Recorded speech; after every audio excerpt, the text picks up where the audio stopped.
नमस्कार दोस्तों, आप सभी का स्वागत है। साफ साफ आपको सब्जेक्ट कोड दिखाई दे रहा होगा, अंडरस्टैंडिंग पोइट्री। आपको पता है इंग्लिश लिटरेचर के भी दो ही आप कहेंगे पार्ट होते हैं, एक है प्रोज आपका जिसे आप गद्य कहते हैं और एक है कविता यानी कि पोइट्री। ये जो सब्जेक्ट कोड है आपका, ये एक तरीके से आप कहेंगे सर इलेक्टिव कोर्स है और इसमें पोइट्री से रिलेटेड पिछले 3 साल में जो क्वेश्चंस बार बार रिपीट पैटर्न के आए हैं, हम सिर्फ उन्हीं क्वेश्चंस को यहाँ पर क्या करेंगे, डिस्कस। क्लियर दोस्त? चलिए कहानी को स्टार्ट करें बिना देर के। यदि आपको कोई भी डाउट बनता है तो आप कमेंट सेक्शन में कमेंट कीजिए, हम जल्द से जल्द आपका डाउट सोल्व करने की दोस्त पूरी कोशिश करेंगे। देखिए सबसे पहले आप यहां पर देख पा रहे होंगे, सबसे पहले आते हैं आपके लैंगस्टन। लैंगस्टन जो कि एक अफ्रीकन अमेरिकन पोएट है। आप कहेंगे सर अफ्रीकन अमेरिकन क्यों है? अभी मैं इनकी कहानी आपको बताऊंगा तो आप समझ जाएंगे कि इन्हें क्यों अफ्रीकन अमेरिकन पोएट कहा जाता है। चलिए दोस्त देखिए, अगर लैंगस्टन की बात करें आप तो आप कहेंगे 1902 से लेके 1967 तक आप कहेंगे इनकी जीवन लीला रही। Was one of the most influential African American poets. आप कहेंगे अफ्रीकन अमेरिकन जितने भी पोएट्स आपके हुए हैं, अफ्रीकन अमेरिकन इसलिए दोस्त क्योंकि जो थे तो आप कहेंगे मूल रूप से किसके, अफ्रीका के, लेकिन शिफ्ट कहां हो गए, अमेरिका के, तो इसलिए अफ्रीकन अमेरिकन पोएट्स इनको कहा जाता है। ये सोशल एक्टिविस्ट भी रहे हैं, नोवेलिस्ट भी रहे हैं, मतलब इन्होंने नोवेल भी लिखी है, और प्ले राइट्स भी इन्होंने दोस्तों किए हैं। प्ले राइट्स का मतलब क्या है, जैसे कि आप नाटक देखते हैं, हिंदियों में नाटक लिखे जाते हैं ना, हिंदी नाटककार होते हैं, उसी प्रकार यहाँ पर प्ले राइट्स होते हैं। He was a leading figure of the Harlem Renaissance, a cultural artistic and intellectual movement. जो न्यूयॉर्क के अंदर, यूएसए के अंदर एक कल्चरल आर्टिस्टिक और इंटेलेक्चुअल मूवमेंट हुआ था, जिस मूवमेंट का नाम था हार्लेम रिजाइनेंस, है ना दोस्तों। इस मूवमेंट का ये हिस्सा रहे। अब क्यों हिस्सा रहे? क्योंकि ये भी आप कहेंगे जो लिटरेचर लिखते थे, जो पोइट्री ये करते थे दोस्त, वो सभी सोशल रिफॉर्म्स को लेकर होती थी, कल्चरल डेवलपमेंट को लेकर ही होती थी।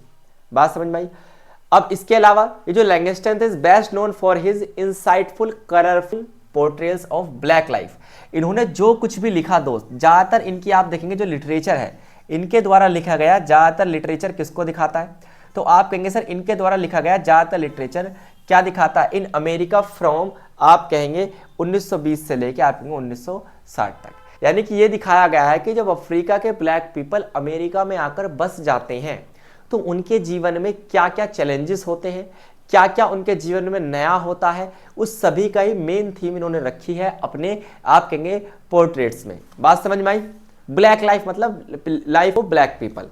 His works often address the struggle of African Americans। मतलब क्या है दोस्तों, ये उनके स्ट्रगल को दिखाते हैं, इनकी पोइट्री सबसे ज़्यादा उनके स्ट्रगल को दिखाती है जो लोग अफ्रीका से आए हैं और कहाँ पर अमेरिका में बस गए हैं, और स्पेशली कौन है आप कहेंगे, ब्लैक पीपल हैं, है ना। कौन है? Black people. आपको पता है बराक ओबामा वाली कहानी या नेल्सन मंडेला वाली कहानी आपने सुनी हो तो उसमें आपको पता होगा कि अमेरिका जैसे देशों में, वेस्टर्न कंट्रीज में जहां पर वाइट पीपल यानी अंग्रेज भी रहते हैं, वो अक्सर क्या करते थे, ब्लैक पीपल के साथ आप कहेंगे भेदभाव, डिस्क्रिमिनेशन करते थे। बात समझ में आई?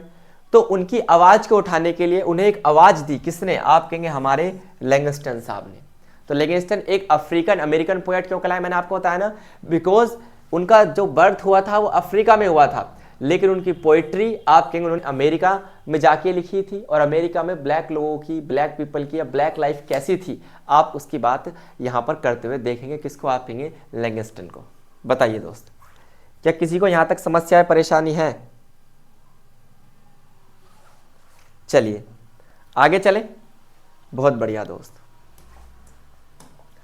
सैमुअल टेलर, दूसरे महान पोएट यहां पर आते हैं, सैमुअल टेलर, जिनकी खास बात क्या है दोस्तों, सैमुअल की सबसे खास बात है कि ये रोमांटिक एरा के पोएट रहे हैं, यानी इनकी पोएट्री में आपको रोमांटिज्म दिखाई देगा, है ना, प्यार मोहब्बत जिसे आप कहते हैं, प्रेम की अभिव्यक्ति।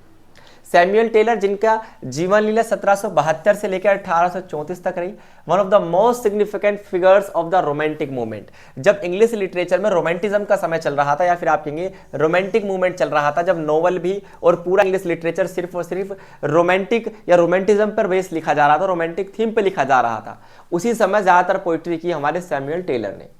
Along with his close friend William Wordsworth, इसका नाम तो आपने बहुत ज्यादा सुना होगा इस राइटर का, है ना, ये इनके फ्रेंड थे। इसके अलावा इन्होंने क्या किया, is often considered one of the founding poets of English romanticism. और मैंने आपको बताया था कि ये उन महान कविता लेखकों में से, या फिर आप कह सकते हैं महान पोएट्स, कवियों में से थे, जिन्होंने रोमांटिज्म पीरियड में इंग्लैंड के अंदर जो स्टार्ट हुआ था और आप कहेंगे इंग्लिश लिटरेचर में रोमांटिज्म को लेकर आगे काम किया था। बात समझ में आई। इनके आप कहेंगे लिटरेचर के अंदर आपको कैरेक्टरिस्टिक्स दिखाई देंगी रोमांटिज्म की, such as an emphasis on emotion. इनकी पोइट्री में आपको इमोशन, इमेजिनेशन, नेचर और इंडिविजुअलिज्म ये सभी कुछ आपको दिखाई देगा, है ना। इसके अलावा इनकी जो पोइट्री है दोस्त, उसमें आप देखेंगे फिलोसॉफिकल आइडियाज भी आपको मिलेंगे, कॉम्प्लेक्स, मतलब जीवन दर्शन जिन्हें आप कहते हैं, लाइफ एथिक्स आप इन्हें कह सकते हैं। तो इनकी पोइट्री में आपको लाइफ एथिक्स, स्पिरिचुअलिटी बहुत ज्यादा दिखाई देगी। इसके अलावा ह्यूमन माइंड आपको बहुत ज्यादा दिखाई देगा और distinguish from the romantic poets. और आपको याद रखना दोस्त, ये अन्य रोमांटिक पोएट्स से इनको अलग बनाती है, क्योंकि इनकी, हालांकि ये भी रोमांटिज्म पोएट ही थे, है ना, रोमांटिज्म पे लिखते थे ये, लेकिन इनकी ये कुछ खास बातें, जैसे इमोशन के बारे में डीप लिखना, इमेजिनेशन के बारे में डीप लिखना, नेचर के बारे में डीप लिखना, है ना, इसके कारण बाकी रोमांटिज्म पोएट से इनको थोड़ा सा अलग माना गया है, देखा गया है। तो सैमुअल की बात समझ में आई या नहीं आई? आपको कोई दिक्कत या परेशानी तो नहीं इसमें, बताइए दोस्त। क्लियर कहानी? ये कहानी आपको मेरी जुबानी क्लियर हुई या नहीं हुई? आप कहेंगे बिल्कुल सर। आगे चलिए, बात करते हैं distinct feature of romantic poetry. अभी मैंने आपको बताया जो सैमुअल थे आपके सैमुअल थे, इन्होंने जो भी पोइट्री की वो रोमांटिज्म वाली थी। तो इस पोइट्री की खास बात क्या होती थी वो मैं आपको बताऊंगा। इस पोइट्री के अंदर, इन कविताओं के अंदर इमोशंस पर बड़ा फोकस किया जाता था और इमेजिनेशन यानी कल्पनाओं पर, फिक्शनल एक तरीके से कहते हैं, फिक्शनल पोइट्री होती थी। दूसरी चीज, इसमें नेचर को बड़ा इंपॉर्टेंस दिया जाता था, है ना, क्योंकि देखिए जब सुंदरता की बात आती है तो अक्सर हम मेटाफर्स का यूज करते हैं और मेटाफर्स में सिंबोलिज्म कहां से उठाते हैं? नेचर से। जैसे मैंने कहा you are looking like a flower, है ना, तो नेचर का बड़ा सिंबलाइज यहां पर किया जाता था। दूसरी चीज, इंडिविजुअलिज्म आपको बड़ा दिखाई देगा दोस्तों, और सब्जेक्टिविटी, व्यक्तिपरकता आपको दिखाई देगी, मतलब अकॉर्डिंग टू द कंटेक्स्ट इनके मीनिंग क्या होंगे? चेंज होंगे पोएम्स के। Interest in supernatural and the mythical, supernatural powers, mythical powers जिन्हें आप कहते हैं ना, जो कि कहानियों में, लोक कथाओं में पढ़ते हैं, उनको बड़ा यहां पर क्या किया गया है? यूज किया गया है। इसके अलावा क्लासिकल फॉर्मलिज्म, जो आप कहेंगे फॉर्मल वे में पहले क्या की जाती थी, बहुत ज्यादा इंग्लिश लिटरेचर में पोइट्री की जाती थी, फॉर्मेलिटी को पूरी तरीके से इन्होंने हटाया रोमांटिक पीरियड ने। और याद रखिए इसने कॉमन मैन पे फोकस किया, क्योंकि पहले जो पोइट्री की जाती थी that the phrasal of king, है ना, राजा की प्रशंसा, किंग की प्रशंसा करने के लिए एक तरीके से पहले पोइट्री की जाती थी, वो चीजें खत्म हुई। अब टारगेट किया गया रोमांटिक पोइट्री में एक आम व्यक्ति की, आप कहेंगे लाइफ को, उसके प्रेम कहानी को। आप कहेंगे idealisation of the past and the primitive, यानी कि पास्ट को आइडलाइजेशन यहां पर किया गया, साथ साथ फ्रीडम और रिवॉल्यूशन की बात की गई, है ना, और लव फॉर ब्यूटी की बात की गई दोस्तों। तो मतलब क्या है, यदि ये कुछ की फीचर्स किसी भी पोइट्री में आपको देखने के लिए मिलते हैं तो that is your romantic poetry. ऐसी पोइट्री को आप क्या कहेंगे सर? रोमांटिज्म की पोइट्री कहेंगे। और उसमें मुख्य नाम जो बार बार एग्जाम में आता है वो सैमुअल का आता है। बताइए, क्या किसी को भी यहां तक कोई दिक्कत या परेशानी है दोस्त? आप कहेंगे नहीं सर, यहां तक हमें कोई समस्या या परेशानी नहीं हुई है। आगे देखिए, debates around the Dalit feminism. ये दलित फेमिनिज्म क्या है दोस्तों? देखिए फेमिनिज्म तो आपको पता है, महिलाओं को आगे बढ़ना, टू एम्पावर वुमेन, इसे आप क्या कह सकते हैं? Empowering women. फेमिनिज्म तो एम्पावरिंग वुमेन का ही कॉन्सेप्ट है। आप कहेंगे बिल्कुल सर, कौन सी वुमेन? जो दलित समुदाय से रिलेटेड है। देखिए ये इंडिया के कंटेक्स्ट की बात हो रही है पोइट्री की।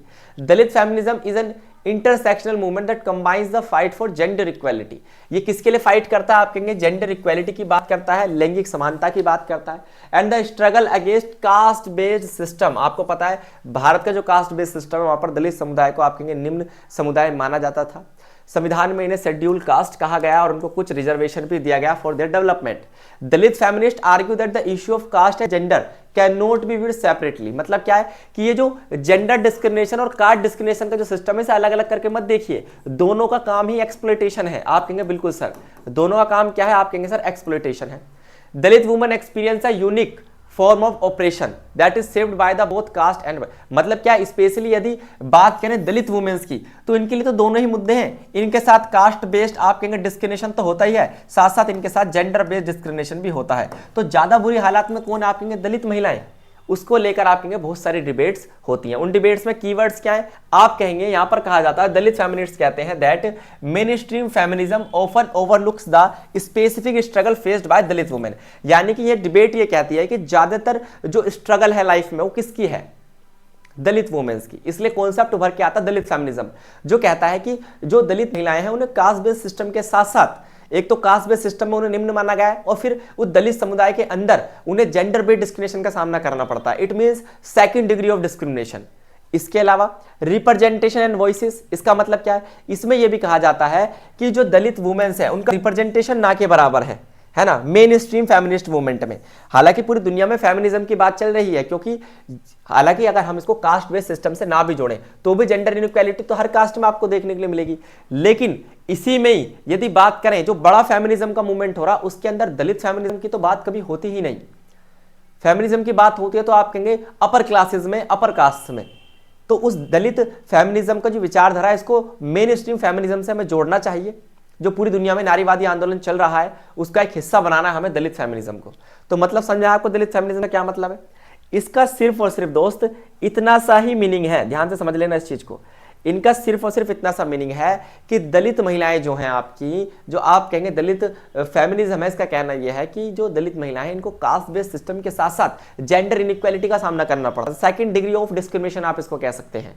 दूसरी चीज, इनको कभी भी मेन स्ट्रीम फेमिनिज्म में रखा ही नहीं गया। जब भी हम बात करते हैं फेमिनिज्म की, महिलाओं को एम्पावर करने की, तो उसमें दलित महिलाओं का जिक्र क्यों नहीं होता? तो ये बात करता है आपका क्या, ये है डिबेट आपकी दलित फेमिनिज्म को लेकर। बताइए, इस पे भी एग्जाम में कई बार सवाल आ चुका है दोस्त। आगे चलिए, मॉडर्निज्म एंड पोइट्री। अब पोइट्री का मॉडर्निज्म पर क्या आप कहेंगे प्रभाव पड़ा है? देखिए, modernism was an artistic, cultural and literacy movement. आपको पता है जैसे चीजें आधुनिक हुई हैं, हर चीज आधुनिक हुई है, लिटरेचर भी थोड़ा सा क्या हुआ आप कहेंगे आधुनिक हुआ है सर। और जैसे ही मॉडर्निज्म आया, हर चीज का जो ट्रेडिशनल वे था, जिसे आप फॉर्मल वे भी कहते हैं, आपको पता है फॉर्मल पोइट्री धीरे धीरे क्या हो रही है, समाप्त हो रही है। जैसे ही रोमांटिज्म आया था, जैसे ही रोमांस जो है मेन थीम बनी पोइट्री की, उसके बाद से आज तक क्या नहीं हुआ, आप कहेंगे पोइट्री कभी भी दोबारा फॉर्मलिज्म पे नहीं पहुंची। तो मॉडर्न स्ट्रक्चर में नॉर्मली होता क्या है, नेचर ऑफ मॉडर्न लाइफ की बात की जाती है, जो आधुनिक जीवन है उसके बेस पर लिटरेचर को लिखा जाता है। दूसरी चीज, स्ट्रीम ऑफ कॉन्शियसनेस। अब लोग टेक्निक्स की तरफ, आपके कंटिन्यूअस फ्लो ऑफ थॉट्स की तरफ और फीलिंग्स की तरफ ज्यादा ध्यान देते हैं। स्ट्रक्चर ऑफ पोएम पे ज्यादा ध्यान नहीं है। अब ये फोकस किया जाता है कि बात कैसे भी सामने वाले तक पहुंचनी चाहिए। थ्रू पोएट्री इस तरीके से लिखने की कोशिश की जाती है कि बस इमोशन डिलीवर हो जाए, भले कोई वेल स्ट्रक्चर ना हो। डिफरेंट टेक्निक्स आ गई हैं और पूरी तरीके से आपके मॉडर्निज्म ने ट्रेडिशन को फॉलो करना बंद कर दिया है। चाहे प्रोज हो, चाहे पोइट्री हो, अनकन्वेंशनल वे में हम लिख रहे हैं, सब कुछ न्यू है, न्यू टेक्निक्स के बेस पे लिखा जा रहा है। इसलिए मॉडर्निज्म और पोइट्री आपस में बहुत तेजी से कनेक्ट होने वाली चीजें हैं दोस्त। आगे देखिए, पोइट्री इन अगस्टन एज, बार बार आता है कॉन्सेप्ट। आपको पता है अगस्टन एज की बात करें तो 1700 से लेकर 1745, 45 ईयर्स के पीरियड को आप अगस्टन एज कहा जाता है। ये अगस्टन एज किस में आती है? आप कहेंगे सर इंग्लिश लिटरेचर में। देखिए, इस एज की खास बात क्या थी, तो आप कहेंगे इस एज के अंदर जितने भी काम किए गए राइटर्स के द्वारा, उन सभी ने क्या किया, एंशिएंट रोमन पोएट्स और पर्टिकुलरली हॉरेस, वर्जिल और ओविड, इन पोएट्स को यूज किया, क्योंकि क्लासिकल आइडल्स की बात करते हैं, यानी क्लासिकल पोइट्री यहां पर की जाती थी, शास्त्रीय, वही फॉर्मलिज्म, और आप कह सकते हैं फॉर्मलिज्म के साथ साथ वेल स्ट्रक्चर्ड पोइट्री। रोमांटिज्म का अभी तक बिल्कुल भी आविष्कार वगैरह नहीं हुआ था, तो इसी रीजन से यहां पर जो भी लिखा जाता था, अब ऑगस्टन पीरियड है तो सीधी सी बात है राजा के नाम पे पड़ा है, तो कहीं ना कहीं यहां पे हीरोइक पोइट्री आपको देखने के लिए मिलेगी। ऐसी पोइट्री जो राजा को हीरो साबित करे, या फिर आप कह सकते हैं ऐसी पोइट्री जो क्या करे, प्रेज करे, है ना, प्रशंसा करे राजा की। तो देखिए, सटायर्स का यूज यहां पर बहुत ज्यादा हुआ ऑगस्टन एज में। इसके अलावा रेशनैलिटी, जैसे the poetry of Augustan age was marked by belief in reason, order और आप कहेंगे सिमेट्री, है ना, कल्चरल क्लाइमेट ऑफ अलाइनमेंट। ये अलाइनमेंट का जो कॉन्सेप्ट है दोस्तों, जिन्हें आप पुनर्जागरण भी कई बार कहते हैं, है ना, ये जो कॉन्सेप्ट है वो यहाँ पर बहुत ज्यादा शो हुआ। और हीरोइक कपलेट्स की जब बात आती है दोस्तों, हीरोइक कपलेट्स का मतलब मैंने आपको बताया ना, ऐसी चीजें जो क्या करती है, प्रेज करती है राजा को। क्योंकि आप अच्छे पोएट कब बनेंगे, जब किंग विल सपोर्ट यू, जब किंग क्या करेंगे, तुम्हें सपोर्ट करेंगे, और तो तब करेंगे जब आप हीरोइक वे में उनके लिए कुछ लिखेंगे। तो इसलिए पोइट्री ज्यादातर वहां पर हीरोइक पोइट्री की जाती थी, सटायर्स का यूज दोस्तों किया जाता था। सटायर्स मतलब व्यंग्यात्मक भाषा, उस व्यंग्यात्मक भाषा में, आयरनिकल लैंग्वेज में सोसाइटी, पॉलिटिक्स और ह्यूमन नेचर के ऊपर आप कहेंगे जो भी गलतियां हैं, जो भी आप कहेंगे फॉल्ट है सोसाइटी के अंदर, उनको एक तरीके से टारगेट किया जाता था ऑगस्टन एज की पोइट्री में। तो चलिए, पीडीएफ मिलेगा आपको टेलीग्राम पर, इसके पेड नोट्स अवेलेबल हैं दोस्तों, जो स्क्रीन पर आपको नंबर दिखाई दे, आप वहां से परचेज कर सकते हैं, और हमारा एजुचक्र एप्लीकेशन जरूर डाउनलोड करें। धन्यवाद।